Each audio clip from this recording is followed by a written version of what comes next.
नमस्कार, मी डॉक्टर सुमेधा भोसले. मुद्द्याची गोष्ट या माझ्या यूट्यूब चॅनलमध्ये तुम्हा सर्वांचं खूप खूप स्वागत. आपली पहिली मालिका आहे मी आणि माझं आनंदी जीवन. आनंदी जीवन म्हणजे आनंदी शरीर आणि आनंदी मन. असं म्हणतात, आनंदी मन नेहमी आनंदी शरीरामध्येच वास्तव्य करतं. तर अशा या मौल्यवान शरीराला आणि मनाला सतत आनंदी ठेवण्यासाठी नक्की काय करायला हवं, याविषयीचं प्रबोधन हे या चॅनलचं प्रयोजन. शरीरातील प्रत्येक संस्थेचं कार्य सुरळीत चालायला हवं, आरोग्याची कोणतीही तक्रार नको आणि यदा कदाचित शरीर कुरकुर करायला लागलं तर नक्की काय करायचं याविषयी मार्गदर्शन घेण्यासाठी आपण त्या त्या क्षेत्रातील तज्ज्ञ, नामवंत, प्रसिद्ध डॉक्टर्सना इथे बोलावतो. तुम्ही महाराष्ट्रातील श्रोतृवर्ग, प्रेक्षक वर्ग इतके सुजाण आहात, जिज्ञासू आहात की नवीन गोष्टी तुम्हाला शिकायला आवडतं आणि त्या तुम्ही आचरणातही आणता. आणि त्यामुळे आलेले जे डॉक्टर आहेत ते सुद्धा तुम्हाला जास्तीत जास्त माहिती, आधुनिक तंत्रज्ञान, नवीन संशोधन, नवीन औषधोपचार याविषयीची माहिती द्यायला अगदी उत्साही असतात, तत्पर असतात. खरं तर ही माहिती इतकी महत्त्वाची आणि उपयुक्त आहे, ती सर्वदूर पोहोचायला हवी. त्यासाठी हा चॅनल तुम्ही सबस्क्राईब करा, लाईक करा आणि शेअर करा. आजचा विषय आहे कॅन्सर. मागच्या व्हिडिओमध्ये आपण सर्व्हायकल कॅन्सर प्रतिबंध याविषयी डिटेल इन्फॉर्मेशन घेतली. त्याच्यावरती जास्ती फोकस करायचा होता, त्यामुळे आपण चॅनलची किंवा डॉक्टरांची जास्ती माहिती घेतली नाही. पण आत्ता आपण डॉक्टरांची व्यवस्थित माहिती घेऊया. खरं तर व्यवस्थित माहिती घेणं वेळेच्या अभावी शक्य होणार नाही, कारण त्यांचा बायोडाटा इतका स्ट्रॉंग आणि एवढं महत्त्वाचं आणि भरपूर काम केलेलं आहे. पण त्यातले काही स्ट्रायकिंग फीचर्स आहेत, महत्त्वाच्या गोष्टी आहेत, त्या मी सांगेन. पुण्यातून त्यांनी त्यांचं शिक्षण पूर्ण केलं, ऑन्कॉलॉजीचा एक स्पेशल कोर्स केला. त्यानंतर त्यांनी टाटा रिसर्च सेंटर, असंख्य हॉस्पिटल्समध्ये भरपूर काम केलेलं आहे. गेले 30 वर्ष त्यांचं सतत काम चालू आहे. आणि जेव्हा हे काम चालू असताना नवीन नवीन शोध लागतात, त्याविषयी शोधनिबंध लिहिणं, ते मान्य करून घेऊन पुढच्या पिढीपर्यंत, पुढच्या जनरेशन, डॉक्टर्सच्या जनरेशनपर्यंत पोहोचवणं आणि त्यांना आणखीन नॉलेज देणं, हे कामही अव्याहत चालू आहे. त्यांनी जवळजवळ 15-16 पुस्तकं लिहिलेली आहेत, अनेक शोधनिबंध लिहिलेले आहेत आणि सतत त्यांचं याविषयी काम चालू असतं. खरं तर डॉक्टरांना आपण देव म्हणतो, अगदी देव नको म्हणायला, पण माणसाचा डॉक्टर होईपर्यंतच जो हा पिरियड आहे की एवढा अभ्यास, त्यातलं सतत नवीन संशोधन आणि त्या रोगाचं समाजामध्ये जास्तीत जास्त प्रबोधन करणं, याची हे जे ट्रान्सफॉर्मेशन आहे ना, त्यासाठी एक वेगळंच व्यक्तिमत्व लागतं. आणि असेच डॉक्टर आज आपल्याला लाभलेले आहेत. मगाशी मी सांगितलं तसं त्याप्रमाणे ते 4 दिवसांनी परदेशात जाणार आहेत, तरी गडबडीच्या वेळात त्यांच्या हॉस्पिटलमध्ये, त्यांच्या त्या ड्रेसमध्ये आपण त्यांच्याशी बोलतो आहोत, कारण त्यांचीही तळमळ. डॉक्टर, मी तुमच्या बायोडाटामध्ये वाचलं की तुम्ही अनेक रॅलीज घेतल्यात किंवा रोड शोज घेतलेत किंवा प्रबोधनपर लेक्चर्स घेतलेले आहेत. त्यामध्ये तुम्ही लोकांचं काय प्रबोधन करता साधारण? खूप रॅलीज म्हणा किंवा पथनाट्य ही कॉलेज पासून आम्ही समाज प्रबोधनासाठी करत आलो आणि रोटरीचंही वेळोवेळी आम्हाला त्याच्यात सहकार्य मिळालं होतं. मला आठवत आहे, खूप वेगळे असे 2 कॅम्प्स आम्ही तेव्हा घेतलेले होते. एक कॅम्प जेलमधल्या, पुण्याच्या येरवडा जेलमधल्या स्त्रियांसाठी घेतला होता आणि दुसरा एक कॅम्प असाच पोलिसांच्या बायकांसाठी घेतलेला होता. हे सगळं करताना आम्ही काय करायचो की पहिल्यांदा व्याख्यानाद्वारे त्यांना माहिती द्यायची आणि त्याच्यानंतर मोफत तपासणी पण करायची. बरं, मोफत तपासणीत जर कोणी सस्पिशियस कॅन्सरचा रुग्ण किंवा रोगी सापडला तर आम्ही त्यावेळेला त्यांच्या संपूर्ण ट्रीटमेंटची जबाबदारी, म्हणजे ती ट्रीटमेंट मोफत होईल अशी पण घेतलेली होती ह्या दोन्ही कॅम्पच्या वेळेला.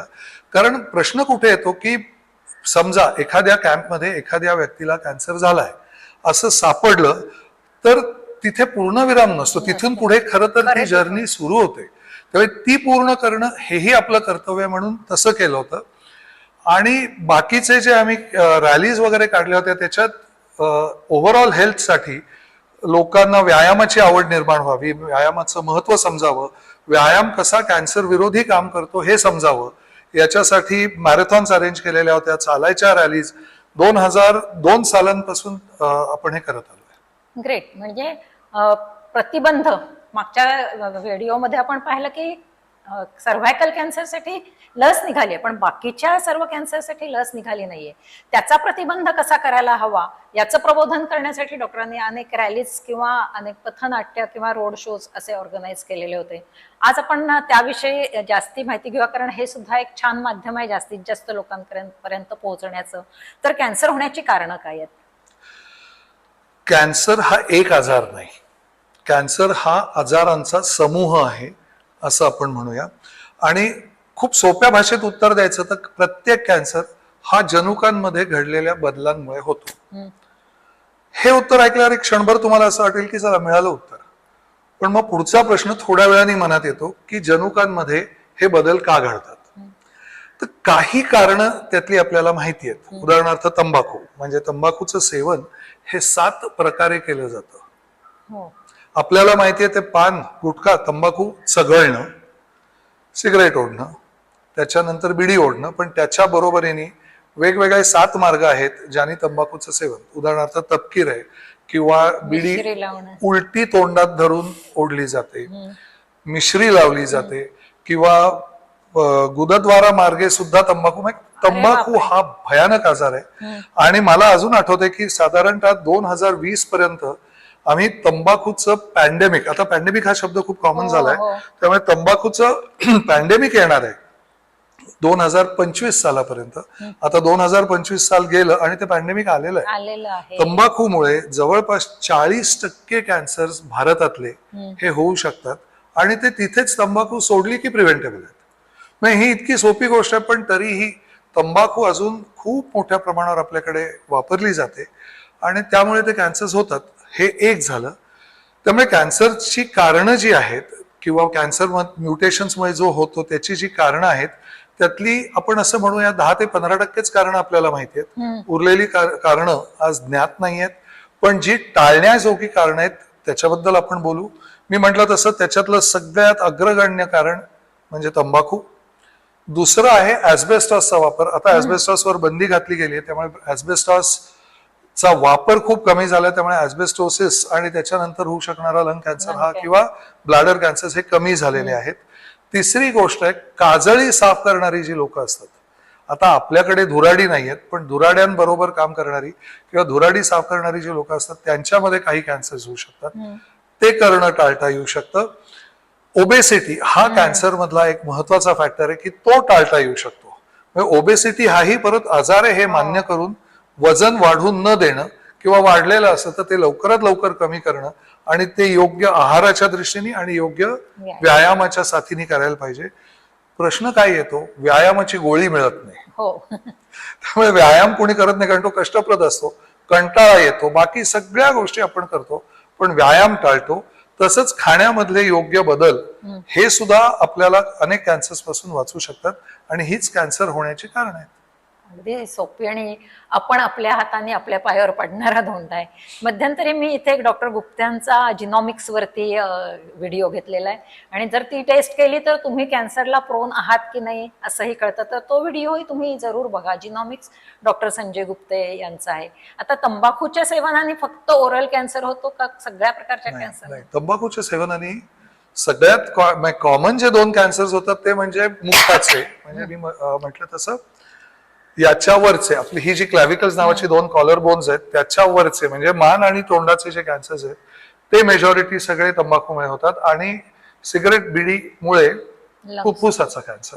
हे 2 महत्वाचे आहेत. पण त्याच्या बरोबरीने ब्लॅडर कॅन्सर म्हणजे युरिनरी ब्लॅडरचा, पित्ताशयाचा हे कॅन्सर्स होऊ शकतात.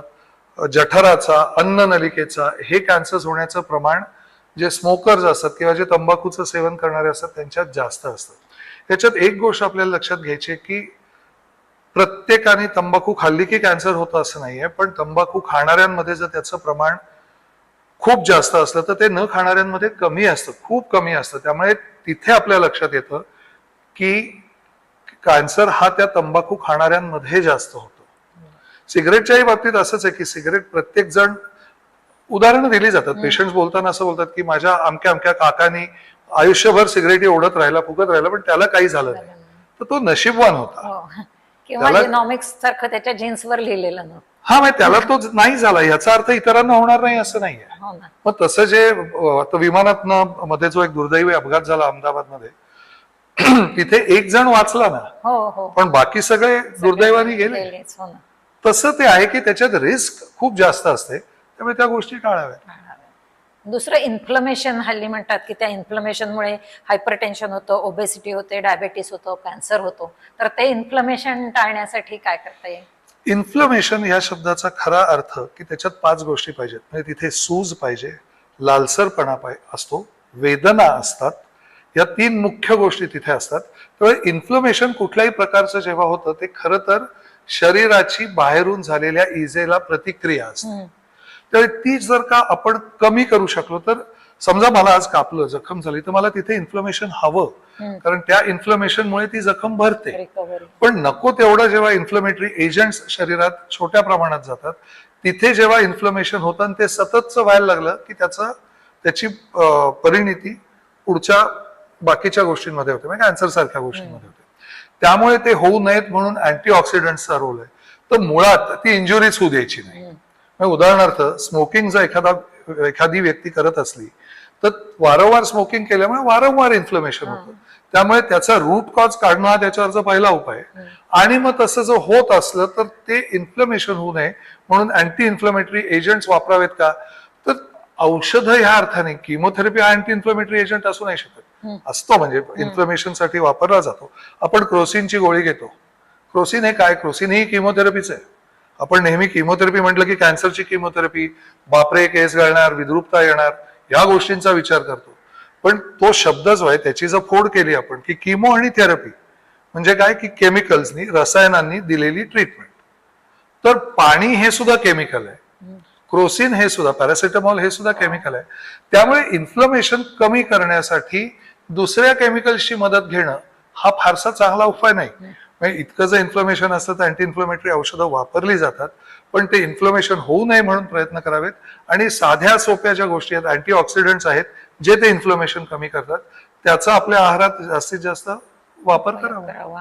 याविषयी मी आवर्जून सांगणार आहे की यानंतर लगेचच माझा स्वतःचा diet for preventing the cancer असा एक मी एपिसोड देणार आहे. मी स्वतः डॉक्टर सुमेधा भोसले, मी American college of sports medicine मधून ओबेसिटी, हेल्थ आणि फिटनेस याच्यामध्ये स्पेशलायझेशन केलंय आणि जर्मन युनिव्हर्सिटीमधून मेडिकल ऍस्पेक्ट्स ऑफ ओबेसिटीमध्ये PhD संपादन केलेली आहे.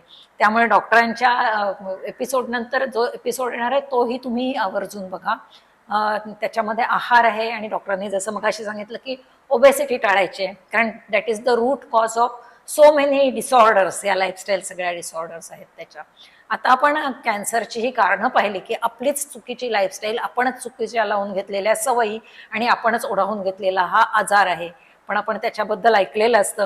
म्हणजे हिंदी सिनेमा असू देत किंवा मराठी सिनेमामध्ये असू दे की जिंदगी लंबी नाही होनी चाहिए, बडी होनी चाहिए वगैरे वगैरे, आणि हे लोकप्रिय झालेत पिक्चर्स.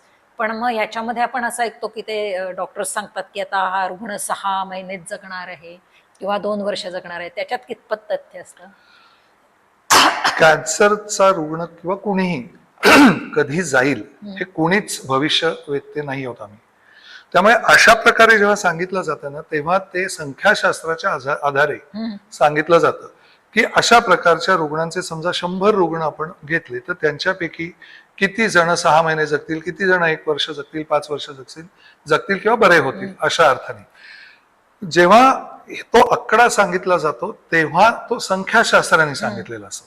त्यामुळे एखादा ऑड पेशंट डेफिनेटली त्याच्या बाहेर जास्त जगू शकतो किंवा कमी लवकरही काही होऊ शकतं. त्यामुळे जेव्हा हा प्रश्न विचारला जातो तेव्हा हे आपण लक्षात ठेवायचं आहे की शक्यता ती सांगितलेली असते, वर्तवलेली असते. 6 महिने जगणार याचा अर्थ 6 महिन्याच्या पुढे 1 वर्षही जाणार नाही किंवा 5 महिने आणि 29 दिवस तो जगेल असं नसतं. हा अंदाज बांधलेला असतो आधीच्या अभ्यासावरून, आधीच्या संख्याशास्त्रावर. आणि मग कॅन्सरमध्ये अशा स्टेजेस असतात आणि जनरली आपल्या लक्षात येतं की दुसऱ्या किंवा तिसऱ्या स्टेजलाच तो लक्षात येतो बऱ्याच वेळा असं. तर त्याच्यासाठी प्रिव्हेंटिव्ह मेजर्स असे काय घ्यायचे? सांगतो, the best prevention for any cancer is prevention. But after that लवकर जर कॅन्सर झालेला आपण पकडू शकलो आणि पहिल्या स्टेजमध्ये 4 स्टेजेस कॅन्सरचे आपण मानतो, पैकी जर पहिल्या स्टेजमध्ये तो सापडला तर अर्थातच बरं होण्याचं प्रमाण जास्त असतं. त्याची जसजशी पायरी पातळी स्टेज वाढत जाईल तसतसं ते प्रमाण कमी होत जातं. उदाहरणार्थ सांगतो मी की ब्रेस्ट कॅन्सरचे रुग्ण जर पहिल्या स्टेजमध्ये सापडले तर ते बरं होण्याचं प्रमाण हे 80 ते 90%. सेकंड स्टेजमध्ये जर ते सापडले तर ते प्रमाण 80-90 वरनं 70 ते 75च्या मध्ये येतं. तिसऱ्या स्टेजमध्ये ते असले तर ते 40 ते 60च्या मध्ये असतं. पण जर ते चौथ्या स्टेजमध्ये सापडले, कॅन्सर जर पसरलेला असला तर तो बरा होत नाही. त्यामुळे early diagnosis is the key to cure. It is that simple. त्याच्यासाठी काय, कधीपासून कुठल्या तपासण्या करायच्या? त्याच्यासाठी आधी कुठली गोष्ट झाली तर तो कॅन्सर असू शकतो, ज्याला कॅन्सरची व्यवच्छेदक लक्षणं मानली जातात, कार्डिनल सिम्पटम्स असं त्याला म्हणतात. ते आपल्याला माहिती पाहिजे. ते काय आहेत? तर सोपे आहेत ते, की कुठली तरी गाठ आली आहे, तर ती गाठ कॅन्सरची असू शकते हा संशय आधी रुग्णाच्या मनात यायला पाहिजे आणि मग डॉक्टरच्याही यायला पाहिजे. पूर्वी कसं व्हायचं की फुफ्फुसात काहीतरी झालंय, काय झालंय समजत नाही एक्सरेवर, तर टीबी म्हणून ट्रीट करा असं भारतात होतं. पण आता तो कायम टीबीच असेल असं नाही, तिथे कॅन्सरही असू शकतो, हे डॉक्टरच्याही मनात यायला पाहिजे. त्यामुळे छातीत कुठल्याही प्रकारची गाठ येणं, छातीत याचा अर्थ फुफ्फुसात कुठल्याही प्रकारची गाठ येणं हे एक व्यवच्छेदक लक्षण असतं. तसंच कुठेही शरीरात गाठ येणं, काखेत, जांघेत, अवदानाच्या गाठी येणं हा कॅन्सर असू शकतो. ही व्यवच्छेदक लक्षणं म्हणजे ही लक्षणं झाली की कॅन्सर आहेच असं डायरेक्ट कोरिलेशन नसतं, पण शक्यता खूप जास्त असते. ज्याच्यामध्ये समजा ताप आला आणि 8 दिवसात ताप गेला नाही, तापाचं दुसरं काही कारण सापडत नसलं, तर कॅन्सर नाहीये ना हे बघावं. कुठलीही शरीरावर जखम झालेली असली जी भरून येत नाहीये, तर तो कॅन्सर नाहीये ना, याच्यात त्या जखमेवर रिझनेबल उपाय झालेले पाहिजेत. आणि त्याच्यानंतर जर ती जखम भरूनच येत नसली तर तो कॅन्सर नाहीये ना हा संशय यायला पाहिजे. हाडं दुखतायत, अंग दुखतंय, आता प्रत्येक स्त्री आपल्याला सांगते की माझे अंग दुखतंय माझं, ते कॅन्सरचं लक्षण नाहीये. पण ज्याला बोन पेन म्हणतात तशा प्रकारचा जर पेन असला तर तो कॅन्सर नाहीये ना. बेसिकली मी थोडक्यात असं सांगेन की कुठल्याही प्रकारचा आपली तक्रार जी असते ती जर लवकर बरी होत नसली तर डॉक्टरांना जाऊन दाखवून विचारावं की हे कॅन्सरमुळे नसेल ना. मला इथे कुठल्याही प्रकारे आपल्या व्ह्युअर्स मध्ये फोबिया पसरवायचा नाहीये, भीती घालायची नाहीये मनात. कॅन्सरचं प्रमाण आयुष्यभरासाठी 100त 10 असं आपण धरूया. त्यामुळे उरलेल्या 90 काही नसतं, पण मनात शंकाच आली नाही म्हणून कॅन्सर झाला, रादर तो झाला पण तो लपवला, किंवा भीतीपोटी आपण डॉक्टरांकडे गेलोच नाही की न जाणो कॅन्सर निघायचा, कॅन्सर निघालं तर काय मग सगळं संपलंच, हे डोक्यात ठेवू नका. शंका आली तर त्याचं समाधान योग्य व्यक्तीकडनं करून घ्यावं. साधारण स्त्रियांमध्ये ही फार टेंडन्सी असते, नको बाई जायला. 8 मार्चला वगैरे बऱ्याच स्कीम्स असतात महिला दिनानंतर. स्त्रियांमध्ये आणखीन एक प्रॉब्लेम असा येतो की अजूनही आपल्याकडे स्त्रियांमध्ये लाज वाटते की तपासणी कशी करायची. 2 गोष्टी इथे मी सांगेन की लाजेला काही अर्थ नाहीये, आणि जीवघेणा आजार जर येणार असला आणि तो केवळ आपल्या लाजेमुळे आपण दाखवलाच नाही दुसऱ्या कोणाला, तर त्याच्यात मृत्यूची शक्यता वाढते, ते परवडणारं नाहीये. त्यामुळे लाज कुठल्याही प्रकारे डॉक्टरकडे बाळगू नये आणि सांगावं की मला इथे इथे गाठ वाटते, ती तपासून घ्यावी. अगदी जास्तीत जास्त काय तर तिथे सुई घालून किंवा असं तपासलं जातं, आणि जर निराकरण झालं की नाहीये कॅन्सर तर विषय संपतो. आणि मगाशी आपण तो गर्भाशयाच्या मुखाचा कॅन्सर पाहिला किंवा ओव्हरीचा कॅन्सर असेल तर मग त्यावेळी ब्लिडिंग वगैरे असे काही? गर्भाशय मुखाचा कॅन्सर किंवा ओव्हेरियन कॅन्सरसाठी पाळी बंद झालेल्या बायकांमध्ये जर ब्लिडिंग झालं तर तो डेफिनेटली एक महत्वाचा सिम्पटम आहे की त्याचं निराकरण हे झालंच पाहिजे. पाळी चालू असताना अबनॉर्मल ब्लिडिंग होणं हे बऱ्यापैकी कॉमन असतं. त्याच्या प्रत्येक वेळेला तो तपासला गेला पाहिजे असं नाही, पण पाळी निश्चितपणे बंद झालेली असली आणि ब्लिडिंग झालं तर त्याचं निराकरण झालंच पाहिजे. आणि रक्ताचा ब्लड कॅन्सर जो होतो तिथे काही गाठ वगैरे नसणार मग तो कसं? नाही, ब्लड कॅन्सर मध्येही लिम्फोमा नावाचा जो सबटाईप आहे त्याचा तिथे गाठी असतात. इव्हन ल्युकेमियाज मध्ये अवधानाच्या गाठी सगळीकडे येऊ शकतात. ब्लड कॅन्सर मध्ये ताप येणं, अशा प्रकारच्या गाठी येणं, त्याच्या बरोबरीने प्लेटलेट्स किंवा पांढऱ्या पेशींचं प्रमाण वाढणं कमी होणं, या सगळ्या गोष्टी घडू शकतात. त्यामुळे ताप येत असला, मी जसं मगाशी म्हटलं की त्याला शास्त्रीय भाषेत pyrexia of unknown origin PUO अशी संज्ञा आहे, की ताप येतोय कारण नेहमीच्या तपासण्यांमध्ये सापडत नाहीये, तर तो एक कॅन्सर असू शकतो. आणि ब्लड कॅन्सर तशा दृष्टीने येऊ शकतो, तो बोन पेन्सनी येऊ शकतो. प्रेझेंटेशन त्याचं जे म्हणतो तो व्यक्त कसा होतो तर तो बोन पेननी होऊ शकतो. Pyrexia of unknown origin, bleeding tendencies, clotting tendencies. कारण समजा त्यातल्या पांढऱ्या पेशींचं प्रमाण वाढलं किंवा प्लेटलेट्सचं प्रमाण वाढलं, तर पांढऱ्या पेशींचं प्रमाण वाढलं की रक्ताची घनता वाढून आपण ज्याला गुठळी म्हणतो रक्ताची, ती होऊ शकते. ती जर झालेली असली तर त्याचं एक कारण कॅन्सर असू शकतं. त्याच्याकडे बघितलं गेलं पाहिजे. याला डायग्नोस्टिक टेस्ट कधीपासून करायला हव्यात? Preventive diagnostic? तुम्ही जेव्हा डॉक्टरकडे जाता आणि डॉक्टरांनी जे सांगितलं की मला ह्याच्यात कॅन्सर नाहीये ना हे एकदा रूल आउट करायचं, तर त्या वेळेला डायग्नोस्टिक टेस्ट कराव्यात. कारण तीच वेळ असते जेव्हा तुम्हाला कॅन्सर हा लवकर सापडू शकतो आणि तो बरा होऊ शकतो. आणखीन एक गोष्ट अशी की पहिली पायरी त्यातली आहे की मला हे समजलं पाहिजे की मला होणारी गोष्ट बरी होत नाहीये, आणि ती 6 महिने बरी होत नाहीये, नाही ती झाली 8 दिवस झाले, 15 दिवस झाले बरी होत नाहीये. डॉक्टरकडे जा, डॉक्टरांना विचारा, डॉक्टरांच्या डोक्यात हे घुसवा की हा कॅन्सर नाही ना. हो. डॉक्टरनी जर सांगितलं की हा कॅन्सर नाही तो विषय सोडून देऊ, पण त्यांनी जर सांगितलं की नाही मला काही तपासण्या करायच्या आहेत की तो कॅन्सर आहे का, कारण बघून तो कॅन्सर आहे किंवा तपासून तो कॅन्सर आहे याचं 100% निदान होत नाही. कॅन्सरचं निदान हे 100% कधी म्हणतो आपण झालं, जेव्हा मायक्रोस्कोप खाली, सूक्ष्मदर्शकाखाली त्या पेशी आपल्याला दिसतात तेव्हा. त्याचे इतर पॅरामीटर्स बरेच आहेत, त्यातला रेडिओलॉजिकली म्हणजे MRI किंवा CT स्कॅन किंवा सोनोग्राफीत गाठी दिसणं वगैरे वगैरे, पण ती गाठ नक्की कॅन्सरचीच आहे याचं जोपर्यंत निदान होत नाही तोपर्यंत कॅन्सरचं निदान मानलं जात नाही. बरं. त्यामुळे डॉक्टरांना दाखवून डॉक्टरांच्या सजेशन नुसार ताबडतोब तपासण्या करून आपलं निराकरण करून घेणं हा त्याच्यावरचा छान उपाय आहे. आता स्टेज 1 मध्ये काय असतात? म्हणजे प्रत्येक condition- कॅन्सरच्या स्टेजेस ह्या वेगवेगळ्या प्रकारे असतात, पण एक ढोबळ मानाने जर आपण त्याचा विचार केला तर छोटी गाठ एकाच अवयवात जर असली आणि छोटी असली जी त्याचा आकार हा साधारणतः 2 सेंटीमीटरच्या खाली जेव्हा असतो तेव्हा ती छोटी मानतो आपण. आता त्याच्यात परत कसं आहे, जिभेवर 2 सेंटीमीटरची गाठ ही खूप मोठी आहे, पण हातावर 2 सेंटीमीटरची गाठ लहान आहे. बरोबर. त्यामुळे त्या पर्टिक्युलर अवयवाचा कॅन्सर कुठल्या स्टेजमध्ये हा त्या त्या अवयवाप्रमाणे बघितला जिभेवर जातो. साधा चट्टा आला तरी आपल्याला हो, काळजी जिभेवर करावी. जर चट्टा आला पाहिजे, तो मगाशी जे कार्डिनल सिम्पटम्स सांगत होतो त्याच्यातला एक आहे की पांढरा चट्टा किंवा लाल काळा चट्टा सुद्धा हे प्री मॅलिग्नंट असू शकतात. त्यामुळे तेव्हाच ते, आता विषय चालाय म्हणून मी सांगतो की सेल्फ एक्झामिनेशन, जसं आपण स्त्रियांमध्ये म्हणतो की स्त्रियांनी स्वतःचे स्तन दर महिन्यातनं एकदा तरी तपासावेत. हो, इंटरनेटवर माहिती अवेलेबल आहे. खूप ते व्यवस्थित बघा माहिती आहे, आणि पण करून घ्या. बघत नाही आपण, तपासत नाही. तितकीच आणखीन एक सोपी गोष्ट, किती पुरुष किंवा बायका आजही स्वतःच्या तोंडाचं, मुखाचं म्हणतोय मी, अवलोकन करतात आरशात बघून? कोणीही नाही. नाही.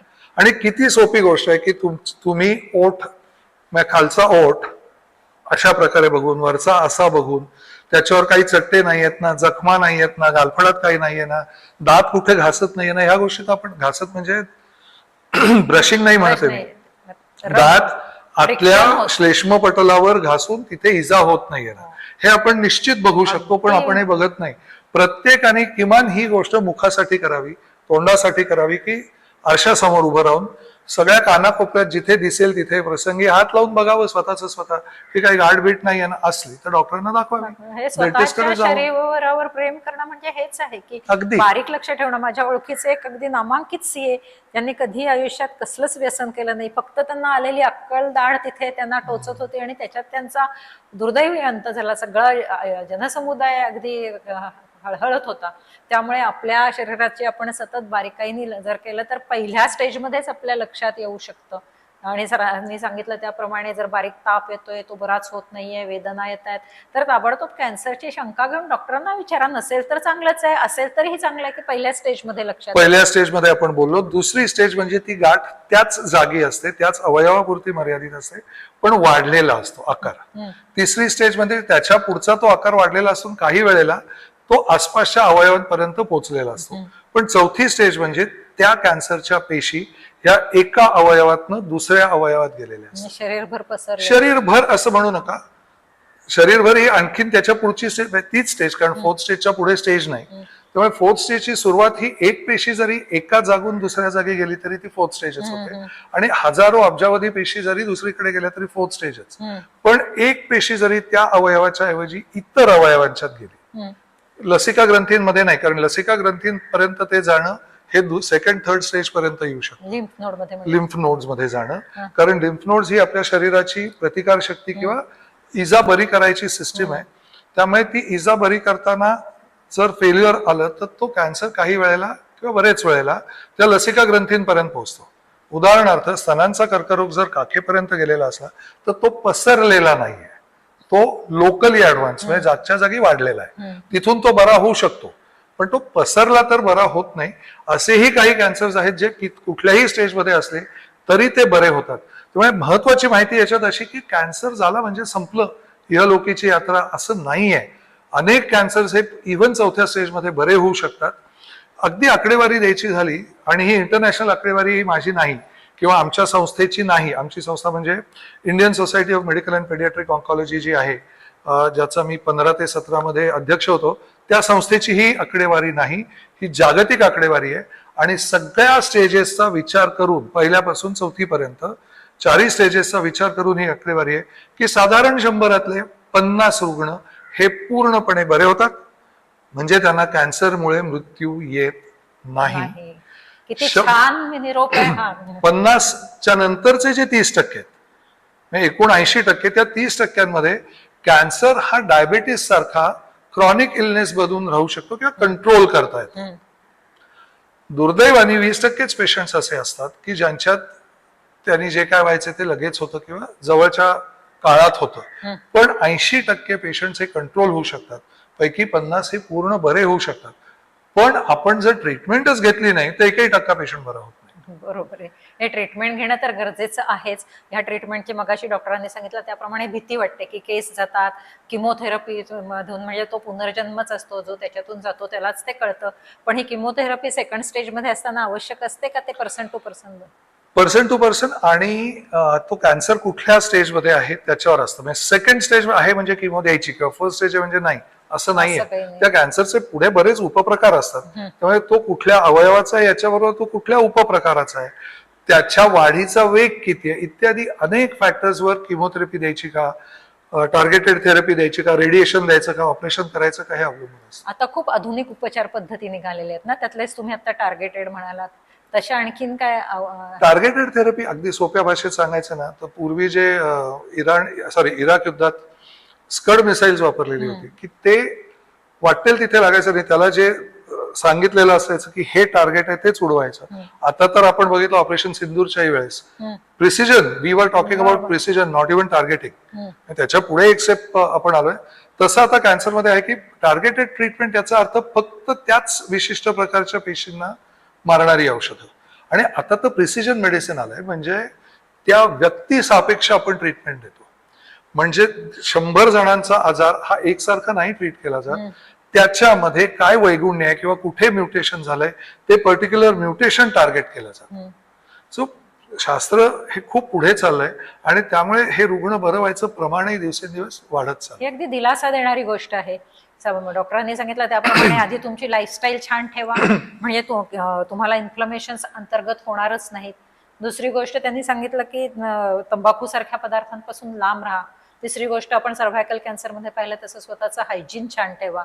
असे त्यांनी जे छोटे छोटे मेसेजेस दिलेत ते इतके महत्वाचे आहेत की ते तुम्हाला कॅन्सरपासून लांब ठेवू शकतात. सर्व्हायकल कॅन्सरला जसे आता प्रिव्हेंटिव्ह ट्रीटमेंटसाठी वॅक्सिन उपलब्ध आहे, तसं बाकीच्या याच्यासाठी तुमचं स्वतःवर लक्ष असणं आणि ताबडतोब डॉक्टरांकडे जाऊन मला कॅन्सर नाही ना असा संशय व्यक्त करून त्याच्यावरती योग्य उपाय घेणं हे डॉक्टरांनी आपल्याला सजेस्ट केले. कुठल्या डायग्नोस्टिक टेस्ट करायच्यात हेही सजेस्ट केले. आधुनिक उपचार पद्धतीमध्ये त्यांनी सांगितलं की आता अगदी प्रिसिजन म्हणजे प्रिसाइज ट्रीटमेंट आहे, म्हणजे टार्गेटेड पेक्षाही पुढची अवस्था आहे. त्यामुळे लवकरात लवकर मदत घेणं आणि 80% रुग्ण पूर्ण बरे होऊ शकतात, म्हणजे 50% तर पूर्ण बरे होऊ शकतात. 30% त्या कॅन्सरसह चांगलं जीवन जगू शकतात, प्रोव्हायडेड तुम्ही बाकी काळजी घेतल्या तर. आणि फक्त 20% लोकांनाच धोका आहे आणि तो धोका टाळायचा असेल तर आपण त्यांच्या छोट्या छोट्या सूचनांचं पालन करायला हवं. अजून काही सांगण्यासारखं? आणखीन 2 गोष्टी सांगतो. अपराधीपणाची भावना कॅन्सर होणाऱ्या रुग्णांमध्ये खूप सापडते, जी चुकीची आहे. मी काहीतरी केलं, म्हणजे समजा एखादी व्यक्ती स्मोकर आहे, क्रॉनिक स्मोकर आहे आणि मी स्मोक केलं म्हणून मला कॅन्सर झाला, असं असताना अपराधीपणाची भावना आपण समजू शकतो. पण बरेच वेळेला त्या व्यक्तीने काहीही केलेलं नसताना कॅन्सर होऊ शकतो आणि तो जर झाला असता तर तो लपवायचं कारण काय असतं तर समाजाची त्या व्यक्तीकडे बघायचा दृष्टिकोन जो असतो तो फार भयावह असतो. अशा व्यक्तींकडे बघताना आपण अरे अरे बिचारा काय झालं असा त्याच्याकडे सहानुभूतीपूर्ण एक दृष्टिकोन ठेवतो. तो माझ्या मते असू नये. म्हणजे इंग्रजीत जे 2 शब्द आहेत एम्पथी आणि सिम्पथी, तर कॅन्सरच्या रुग्णांना आपल्या सिम्पथीची गरज नसते, एम्पथीची असते. बरोबर आहे. म्हणजे त्यांना मदतीची अपेक्षा नसते, पण मदत केली तर कोणाला नको असेल. पण सिम्पथीने की बिचारा अशा प्रकारे त्या रुग्णाकडे कधीही बघू नये, कारण त्यामुळे ही लपवण्याची भावना वाढीला लागते. बरोबर. सांगायचंच नाही सगळ्यांना की मला असं झालं. कोणालाच आवडत नाही लोकांची सहानुभूती असली. कुणालाच आवडत नाही. म्हणजे आपण असा विचार करावा, म्हणजे एम्पॅथी म्हणजे काय, की मला जर कॅन्सर झाला असतं तर मला काय वाटलं असतं. हा एकदा जरी विचार मनात आला ना तरी तुम्ही आपोआप त्या रुग्णाशी वागताना वेगळे वागू शकता. एक. दुसरी गोष्ट, तुमच्या ओळखीत जर कुणाला काही त्रास होत असेल तर त्यांना डॉक्टर पर्यंत पोचवा. आणि तिसरी आणि सगळ्यात महत्वाची गोष्ट म्हणजे जितका तुम्ही डॉक्टरांशी संवाद साधू शकाल, डॉक्टरांशी तुमच्या शंका विचाराल, जे आहे ते आहे, त्याच्यावरच्या जे काय उपचार आहेत, ट्रीटमेंट्स आहेत त्या आहेत, पण त्याच्याबद्दल काय आपण करणार आहोत हे स्पष्टपणे आपल्याला माहिती असणं. डॉक्टरवर दिलं सोडून मग ते जे करतील आम्हाला कुठे त्यातलं काय कळतंय, नाही. आज माहितीचं युग आहे. आपल्यावर काय उपचार केले जाणार आहेत हे आपल्याला सगळ्यांना माहिती पाहिजे, स्वच्छपणे माहिती पाहिजे. आणि त्याच्यातून काय निष्पन्न होणार आहे, काय नाही होणार, काय होऊ शकतं याची पूर्ण कल्पना आपल्याला पाहिजे. म्हणजे एक विश्वासाचं नातं जे आज दुर्दैवाने डॉक्टर आणि रुग्णामध्ये नाही. डॉक्टर हे पैसे काढतात, सगळे डॉक्टर्स नाही आहेत तसे. दुर्दैवाने जे काय जी ही कीड असेल ती अत्यल्प प्रमाणात जरी असली तरी त्यामुळे डॉक्टर पैसे काढतात, डॉक्टर भरमसाठ तपासण्या सांगतात, किंवा डॉक्टर जे आपल्याला लुटायला बसलेत. नाही, वैद्यकीय व्यवसाय हा लुटायला बसलेला नाही. त्याच्यातल्या घ्यायच्या शब्द आणि हे राहू देत, पण विश्वास हा महत्वाचा आहे आणि विश्वास हा माहितीमुळे येतो. आणखीन एक डॉक्टरांबद्दल तक्रार असते की डॉक्टर्स आपल्याला सांगत नाहीत की काय झालंय अशी. त्यावेळेला एक प्रश्न स्वतःला विचारायचा की ओके, डॉक्टरांनी नाही मला सांगितलं, पण मी डॉक्टरांना शंका काय विचारल्या. डॉक्टरांना विचारा ना. तुम्ही शंका विचारल्यात की डॉक्टर 100% उत्तरं देतात. कोणीही उत्तरं लपवत नाही. आणि जर एखादा डॉक्टर असा असला जो तुमच्या प्रश्नांची उत्तरं तुम्हाला हवी तशी म्हणण्यापेक्षा प्रश्नांची यथोचित उत्तरं देत नाहीये, कारण हवं तसं उत्तर वैद्यक शास्त्रात मिळेलच असं नसतं. पण तुम्हाला स्वच्छ उत्तर जर मिळत नसलं तर डॉक्टर बदला, पण आपण काय करतोय याची पूर्ण माहिती असल्याशिवाय स्वतःच्या शरीराला हात लावू देऊ नका असं मी आवर्जून सांगेन. पण एकदा जर तुमचा त्या डॉक्टरवर विश्वास असला आणि तो डॉक्टर योग्य ते करतोय हे तुम्हाला पटलं असलं तर त्याच्यात काही वेळेला आपल्या मनाविरुद्ध निकाल जरी लागला तरी तो ऍक्सेप्ट करायची तयारी ठेवा. हो ना, आहे तो निकाल डॉक्टरांनी दिलाच पाहिजे. त्यांना काही अल्टरनेटिव्हच नाहीये. फक्त आपली मानसिकता आपण कशी जपायची की आपण त्याच्याकडे, मला तर असं वाटतं की पॉझिटिव्हली पाहिलं आणि तुम्ही छान पद्धतीने डॉक्टरांना कोऑपरेट केलं तर तुम्हाला बाहेर येण्याचा जो अवधी आहे तोही कमी होऊ शकतो. मी खूप वेळेला हे आवर्जून सांगतो की ही लढाई कॅन्सर विरुद्धची जी आहे ती त्या एका रुग्णाची किंवा ती त्या डॉक्टरची उक्त घेतल्यासारखं आउटसोर्स जे म्हणतो.